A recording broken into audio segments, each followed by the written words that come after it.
Hello बच्चों, स्वागत है आप लोगों का पुनः इस वीवीआई क्वेश्चन के सीरीज में। आज हम लोग 9वां चैप्टर करने जा रहे हैं। भौगोलिक परिप्रेक्ष्य में चयनित कुछ मुद्दे एवं समस्याएं। तो हमारा जो ये भूगोल का जो चैप्टर है, भारत के भूगोल का, ये आज लास्ट चैप्टर है। और इसका जो वीवीआई क्वेश्चन है 30 प्रश्न, इसको हम लोग बहुत अच्छे से करने वाले हैं। और इसके बाद जो है हम भूगोल के पार्ट 2 मानव भूगोल शुरू करने वाले हैं। तो आप लोग इस चैनल को अच्छे से सब्सक्राइब कर लीजिए, बेल आइकन को दबा लीजिए न्यू अपडेट के लिए, और अच्छे से तैयारी करते रहिए इस चैनल के माध्यम से। तो चलिए हम लोग शुरू करते हैं। पहला क्वेश्चन, निम्नलिखित में सर्वाधिक प्रदूषित नदी कौन सी है? प्रदूषण का मतलब क्या होता है कि जो गंदगी सब, जो वेस्ट सब निकलता है मानव के द्वारा, या आसपास के कचरा, ये सब कचरा जो है नदी में फेंक दिया जाता है। अक्सर आप लोग देखे होंगे जो बड़ा बड़ा शहर है वो मेन नदी के आसपास ही है, किनारे ही बसा हुआ है। तो उसी से शहर से जो कचरा उचरा सब निकलता है वो क्या होता है, नदी में फेंक दिया जाता है। गांव घर में भी देखते होंगे, जितने भी घर में कचरा उचरा रहता है तो सब आदमी का आदत क्या हुआ है, पहले ज़माने वाला आदत, कि जितना भी कचरा है सबको चलो बगल के पोखर या तालाब में फेंक देते हैं। तो सब इसी तरह से सबका माइंड सेट वही रहता है। तो इसी की वजह से जो है हमारा नदी नाला सब क्या हो जाए, प्रदूषित हो गया है। तो इसका जो है सबसे सटीक आंसर हो गया यमुना नदी। यमुना नदी के किनारे कौन सा शहर बसा है? दिल्ली शहर, आगरा शहर। और ये सब जो शहर से जो वेस्ट निकलता है वो बहुत ही प्रदूषित है। आप लोग दिल्ली जाते होंगे तो रास्ते में जो है यमुना नदी मिलता होगा, दिल्ली इन करते समय ही, और वो देखते होंगे तो आपको लगता होगा कि कोई नदी नाला जो है, नाला है ये शहर का, लेकिन एक्चुअल में वो यमुना नदी है। इतना काला पानी हो चुका है प्रदूषण के कारण यमुना नदी का। दूसरा है, निम्नलिखित में कौन सा रोग जल जन्य है? कौन सा रोग जल जन्य है? मतलब कि जल से होने वाले बीमारी, यानी अगर आप दूषित जल पी लेते हैं तो उससे जो आपको बीमारी होगा वो है अतिसार, यानी कि डायरिया। गांव घर में देखते हैं जो बार बार बाथरूम जाने वाला जो बीमारी है उसी को हम लोग डायरिया बोलते हैं। उसको आप लोग कैसे कंट्रोल करते हैं? तो ORS का घोल पी करके, तो उसी को हम लोग डायरिया बोलते हैं। तो ये सब जो रोग है उत्पन्न होता है वो दूषित जल के पीने से ही होता है। तीसरा क्वेश्चन है, निम्नलिखित में से कौन सा अम्ल वर्षा का एक कारण है? अम्ल वर्षा, तो अम्ल वर्षा का मतलब हुआ कि जो सूर्य के प्रकाश से जो निकलने वाली जो किरण है वो एक प्रकार से अम्लीय और बहुत ही खतरनाक होती है। तो वही जो है वो अम्ल वर्षा का कारण होता है। वायु प्रदूषण, भूमि प्रदूषण, जल प्रदूषण या शोर प्रदूषण। निम्नलिखित में कौन सा अम्ल वर्षा का एक कारण है? तो वायु प्रदूषण जो है वो अम्ल वर्षा का कारण है। अभी आप लोग ताजमहल देखे होंगे या जा कर के कभी घूमने जाइएगा जिंदगी में, तो घूमने जाइएगा तो देखिएगा कि ताजमहल का रंग जो है पहले वाइट था, अब धीरे धीरे कुछ पीलापन उसमें नजर आने लगा है। क्यों? अम्ल वर्षा के कारण ही इस तरह का जो है वो पीलापन नजर आता है। प्रतिकर्ष एवं अपकर्ष कारक किसके लिए उत्तरदायी है? तो प्रतिकर्ष एवं अपकर्ष कारक, ये आपके जो तिमाही एग्जाम है, इसमें तिमाही परीक्षा में पूछा गया क्वेश्चन है। तो आप समझ सकते हैं कि ये क्वेश्चन किस तरह से डिजाइन किया गया है हम लोगों के द्वारा। तो ये जो है ग्रामीण शहरी प्रवास के लिए उत्तरदायी होता है। पर्यावरण प्रदूषण को कितने प्रकारों में वर्गीकृत किया गया है? तो पर्यावरण प्रदूषण को 4 प्रकारों में वर्गीकृत किया गया है। वायु प्रदूषण, जल प्रदूषण, भूमि प्रदूषण और ध्वनि प्रदूषण। ये 4 प्रकार के प्रदूषणों में वर्गीकृत किया गया है। गंगा नदी में सर्वाधिक प्रदूषण फैलाने वाला नगर कौन सा है? तो गंगा नदी में जो सबसे सर्वाधिक प्रदूषण जो फैलाता है वो नगर है कानपुर नगर। वैसे एक तरह से देखा जाए तो हम लोगों का जो बिहार का राजधानी पटना है वहाँ पे भी बहुत ज्यादा गंदगी फैलाता है सब गंगा नदी में। यमुना नदी में प्रदूषण फैलाने वाला प्रमुख नगर कौन है? तो दिल्ली है। नमामि गंगे कार्यक्रम किसके द्वारा आरंभ किया गया है? तो नमामि गंगे जो है वो केंद्र सरकार के द्वारा जो है प्रारंभ किया गया था, हमारे मोदी चाचा के द्वारा जो है ये प्रारंभ किया गया है।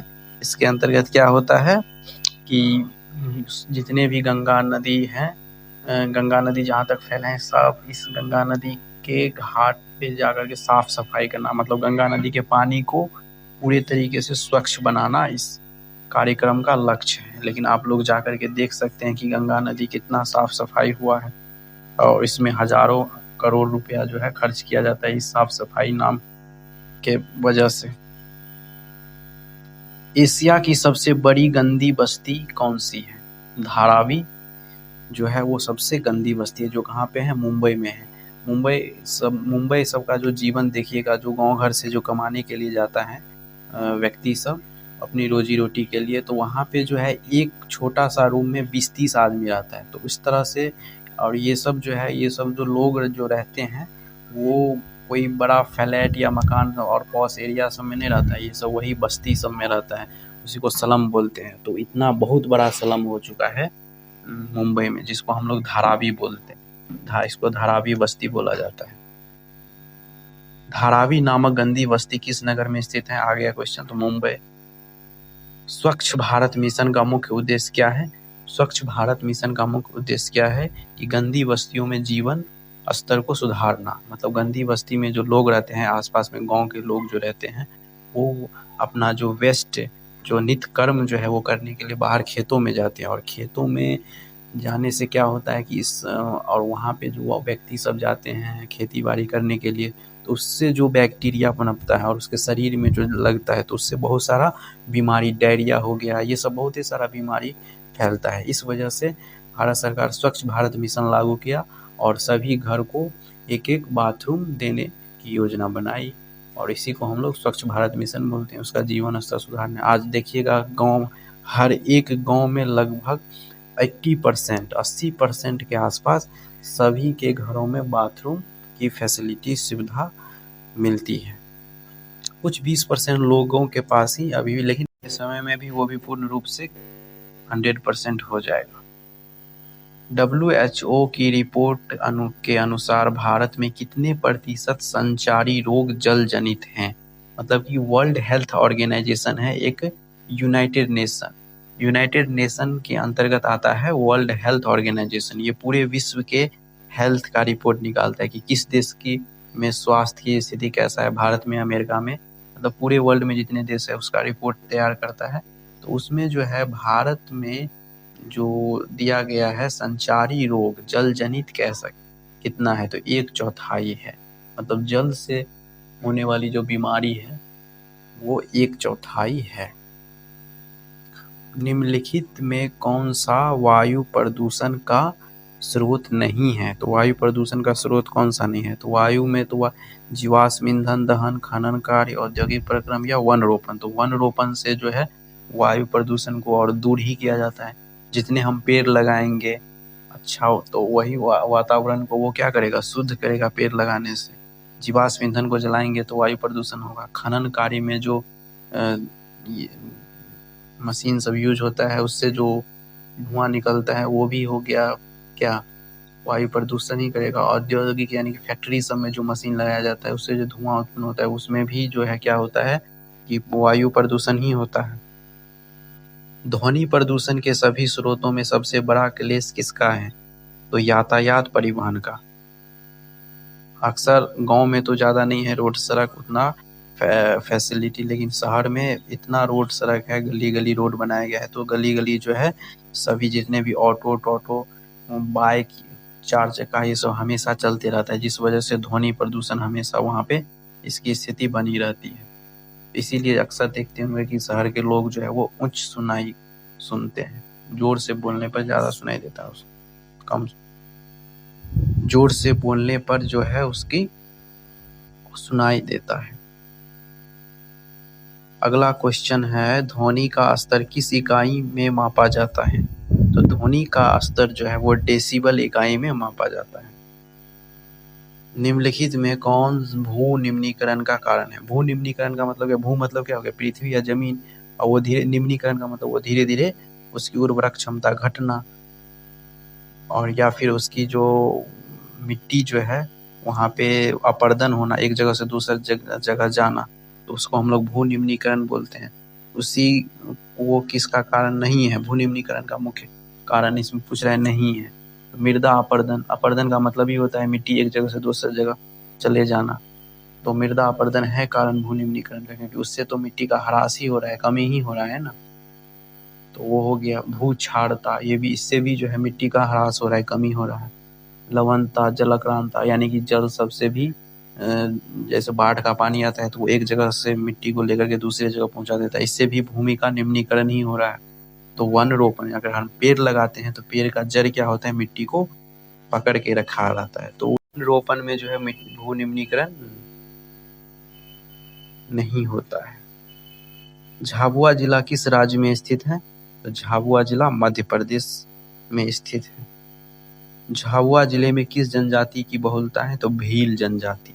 जनजाति का मतलब पिछले ही वीडियो में समझाए थे कि जंगली आदमी सब, जंगल में जो रहने वाला व्यक्ति रहता है वो जनजाति कहलाता है। जैसे बखोवा बखनिया सब जो है गांव घर में नहीं घूमता रहता है, वो जनजातीय एक प्रकार का हुआ। 2011 की जनगणना के अनुसार भारत की जनसंख्या का कितना भाग ग्रामीण है? तो लगभग 69% जो है भारत की जनसंख्या ग्रामीण है। केस अध्ययन में वर्णित रमेश किस व्यापार से जुड़ा था? एक केस अध्ययन है आपके चैप्टर में, तो उसमें जो है रमेश जो है किस व्यापार से जुड़ा था? तो वेल्डर से। बुक पढ़िएगा 9 चैप्टर, तो उसमें आपको समझ में आएगा। रमेश निर्माण स्थल पर कहाँ कार्यरत था? तो तलचर उड़ीसा में। अब इससे कैसे क्वेश्चन पूछेगा? तो देखिए, पूछ देगा कि तलचर कहाँ पे है, किस राज्य में? तो उड़ीसा में है। रमेश ने वेल्डिंग का कौशल सर्वप्रथम कहाँ सीखा? तो सूरत। इससे भी क्वेश्चन बना सकता है, सूरत कहाँ है? तो सूरत गुजरात में है। भारत के किन महानगरों में लगभग 90% ठोस अपशिष्ट एकत्र किया जाता है? ठोस अपशिष्ट एकत्र यानी कि फैक्ट्री सब में जो कचरा उचरा निकलता है उसमें ठोस अपशिष्ट रहता है, तो वो जो है कहाँ निकलता है? तो मुंबई, कोलकाता, चेन्नई, बेंगलुरु, ये सब में जो है, जैसे जहाँ जहाँ पे ज़्यादा फैक्ट्री है वहीं पर न निकलेगा कचरा फचरा। अब मान के चलिए कहीं पे जो है लोहा बनाने वाला फैक्ट्री है, तो लोहा बनाने वाला जो फैक्ट्री है तो लोहा का जो कट उट रहता है, छोटा छोटा पीस सब जो है, वो भी तो ठोसे कैटेगरी में हुआ। लकड़ी जहाँ पे बनाता है फर्नीचर सब, वो उसका भी जो कट पीस छोटा बचता है, कचरा उचरा, तो वो भी तो अपशिष्ट हुआ, उसी को अपशिष्ट बोलते हैं। तो वो सब कहाँ पे पाए जाते हैं? बड़ा बड़ा नगर में, मुंबई, कोलकाता, चेन्नई और बेंगलुरु। औद्योगिक कचरे को नदियों में डालने से कौन सी समस्याएं उत्पन्न होती हैं? तो जल प्रदूषण। जितने भी औद्योगिक कचरा है, मतलब ये फैक्ट्री सब से जो कचरा निकलता है उस सबको क्या किया जाता है? नदी में डाल दिया जाता है। तो इसी से क्या होता है? जल प्रदूषण होता है। जल में रहने वाले जितने भी जीव है वो अपने अंदर उसको खा जाते हैं, खाने के वजह से जो है उसके शरीर में जो है इसी तरह का जो है, देखते नहीं है, बहुत देखे होंगे आप न्यूज में, बहुत बड़ा बड़ा व्हेल मछली सब मर जाता है और किनारे लग जाते हैं, बड़ा बड़ा समुद्र के किनारे। क्यों? इसके कारण, पीछे कारण यही है कि वो औद्योगिक जो है फैक्ट्री से जो कचरा निकलता है वो सब खा लेता है, उससे उसका जीवन क्या हो जाता है? नष्ट हो जाता है। दौराला किस जिले के निकट स्थित है? दौराला जो है जगह का नाम है, किस जिले में के निकट स्थित है? तो मेरठ। मेरठ कहाँ है? तो उत्तर प्रदेश में।